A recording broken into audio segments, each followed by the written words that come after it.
তো দেখতেই পারছো এটা একটা খারাপ এলইডি বাল্ব।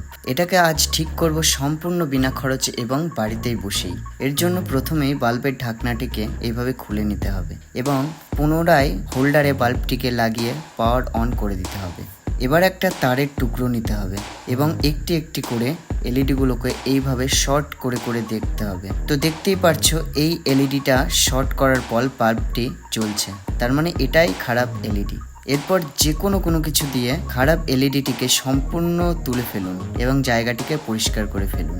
এরপর একটি ছোট তারের টুকরো সাথে এক টুকরো ইনসুলেশন টেপ নিন এবং টেপের মাঝখানে তারের টুকরোটিকে রেখে খারাপ এলইডির জায়গায় ভালোভাবে আটকে দিন এবং অতিরিক্ত টেপ চাকু দিয়ে কেটে দিন। ব্যাস, এবার পাওয়ার অন করে দেখুন বাল্বটি চমৎকার জ্বলছে। সবশেষে বাল্বের ঢাকনাটিকে আবার লাগিয়ে দিন। হয়ে গেল সম্পূর্ণ বিনা খরচে এবং বাড়িতে বসে আপনার এলইডি বাল্ব রিপেয়ার।